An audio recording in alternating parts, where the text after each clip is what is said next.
जय श्री कृष्ण बंधु। आपके अपने चैनल भक्ति की शक्ति में बहुत बहुत स्वागत है। और आज इस वीडियो में जानेंगे जीतिया व्रत कब है, पहली बार इस व्रत को उठाएं या ना उठाएं, नहाए खाए से लेकर पारण तक की संपूर्ण जानकारी कौन कौन सी है। एक चीज़ है जो हमें ज़रूर खरीद लेना चाहिए। बहुत सारी जानकारी आपको इस वीडियो में मिलेगी।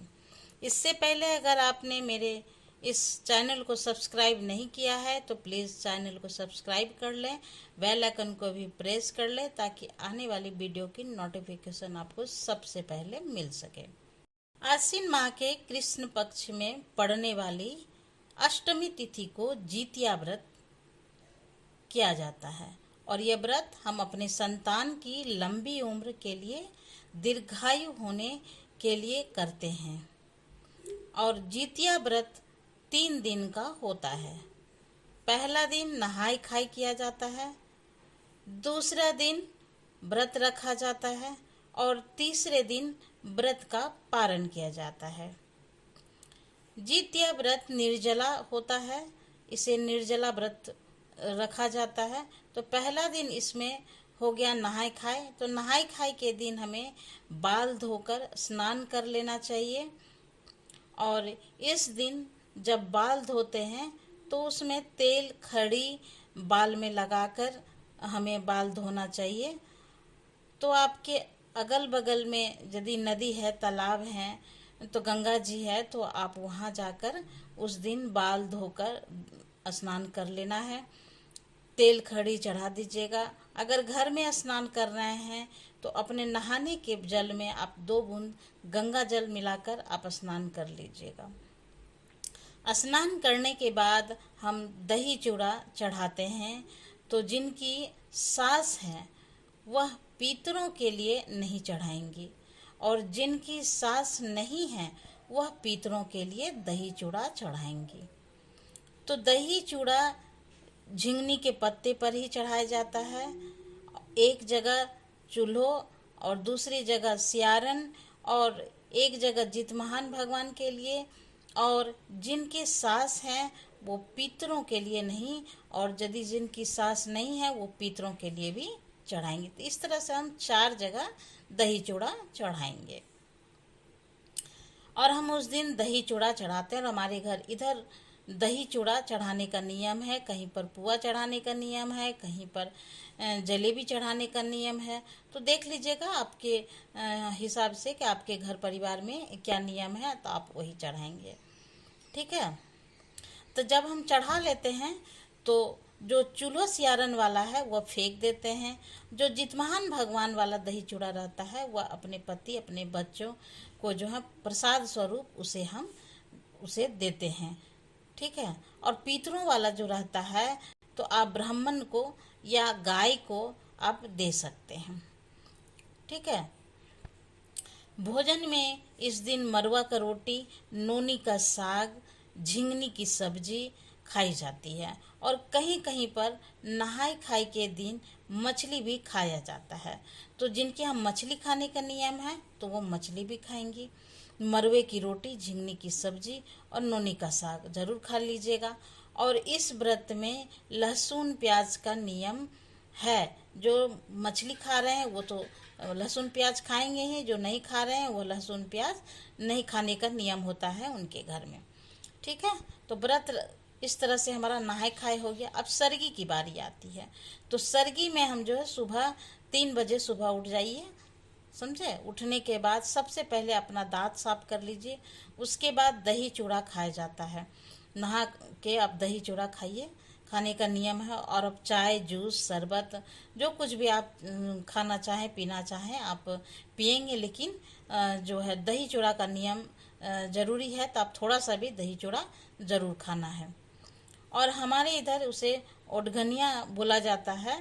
तो जब दही चूड़ा खाते हैं तो दीवार में उंघट के ही खाया जाता है, तो इसीलिए उसका नाम ओढ़गनिया आया है।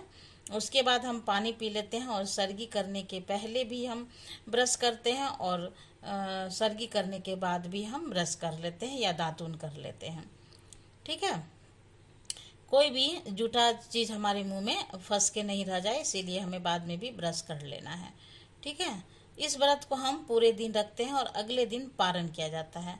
तो जिस दिन हम व्रत रखते हैं उस दिन निर्जला व्रत रखते हैं, पूरा दिन हम बिना जल के ही रहते हैं। तो उस दिन हम स्नान करने के बाद आप साफ स्वच्छ धुला हुआ वस्त्र पहन लीजिएगा। नया का कोई नियम नहीं है उस, ठीक है। जो भी आपके पास धुली हुई साड़ी है वह पहन लीजिए। अच्छे से हमें श्रृंगार कर लेना है, पैर में महावर लगा लेना है, सिंदूरा से सिंदूर मांग में भर लीजिएगा। इस तरह का मतलब जो है आप श्रृंगार पूरा कर लीजिएगा। उसके बाद पूजा करके आप कथा सुन लीजिएगा।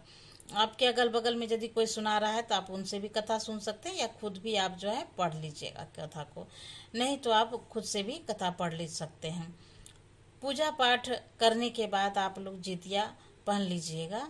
आपके पास सोने का है तो सोने का पहनिएगा, नहीं तो मार्केट में जो है धागे वाले मिलते हैं, तो लाल पीले जो भी धागे के मिलते हैं वो धागा वाला खरीद के पहनता है, तो आप भी लोग भी पहन लीजिएगा। सोने का जितिया है तो आप उनको में जो है नए धागे या नई मोती से आप उसको फिर से आप जो नया बना लेना है। दो, क्योंकि पुराना वाला जितिया या गुथा हुआ है, मोती है, धागा है, तो उसको नहीं पहनना है, नया बनाकर ही उसे पहनना है। उसे जितिया पूजा पाठ करने के बाद शाम के समय में ही पहन लेना होता है। अगले दिन हम पारण करते हैं। तो पारण के दिन आप लोग सुबह जल्दी उठ जाइएगा, स्नान करके लीजिएगा। स्नान करने के बाद आप धुला हुआ वस्त्र पहनकर, जैसे आप प्रतिदिन भगवान की अपना घर में पूजा करते हैं उसी तरह से पूजा पाठ कर लेना है। उसके बाद हम इस दिन खीरा, उसके बाद केराव, केले के पत्ते पर चढ़ाते हैं। और जिनकी सास है वो 3 जगह ही प्रसाद लगाएंगी, और जिनकी सास नहीं है वो 4 जगह प्रसाद लगाएंगी। तो एक चूल्हो सियारन के लिए होता है, एक जितमहान बाबा के लिए होता है, और एक पितरों के लिए होता है। तो जो चूल्हो सियारन वाला है वो हमें फेंक देना है, और जो सास जितमोहन बाबा वाला है, जितमोहन भगवान वाला, उसे प्रसाद के रूप में बांट देना है। और पितरों के लिए होगा वो हमें बांट देना है, ब्राह्मण को दे देना है या फिर गाय को खिला देना। और जब हम पूजा पाठ कर लेंगे, प्रसाद चढ़ा लेंगे, उसके बाद हमें दान करना चाहिए। दान में आप जो है सीधा दान करना होता है। चावल, आटा, सब्जी, नमक, पैसा, जो भी होता है मतलब किचन से रिलेटेड, नमक, हल्दी, ये सारी चीज़ आप जो है ब्राह्मणों को सीधा तैयार करके दान दे देना है। और पितृपक्ष में यह व्रत आता है तो ब्राह्मण को बुलाकर घर में खिला सकते हैं तो ज़रूर खिलाइएगा, नहीं तो ब्राह्मण को आप दान दे दीजिएगा। उसके बाद ही आप पारण कीजिएगा। अगर मान लीजिए आपको ब्राह्मण नहीं मिलता है तो आप सीधा निकाल कर रख दीजिएगा। जब ब्राह्मण का टाइम मिलेगा तो आकर ले जाएंगे या फिर आप पहुंचा देंगे। उसके बाद पारण में हमें जो केराव रहता है उसी से हमें पारण कर लेना है। सबसे पहले वही मुख में डालकर हम अपना व्रत खोलेंगे, और व्रत खोलते समय कभी भी हमें ठंडी चीज़ नहीं लेनी है, नहीं तो इससे आपका तबीयत खराब हो सकता है। या में नया वस्त्र पहनने का कोई नियम नहीं है, तो जो धुला वस्त्र है वही पहनकर आप पूजा पाठ कर सकती हैं। सिर्फ आप लोग जो धागा का जितिया है वो जरूर खरीद लीजिएगा, वो नया होना चाहिए। अगर सोने का है तो सोने में आप जो है नए धागे, नए मोती पिरो करके आप उसको पहनिएगा। लेते हैं तिथि। तो अष्टमी तिथि की शुरुआत 14 सितंबर के दिन रविवार की सुबह 5:04 से हो रही है, और अष्टमी तिथि की समाप्ति जो है 15 सितंबर को दिन सोमवार की सुबह 3:06 पर समाप्त हो रही है। तो हमें जो है 14 सितंबर के दिन रविवार को हमें जितिया का व्रत रखना है।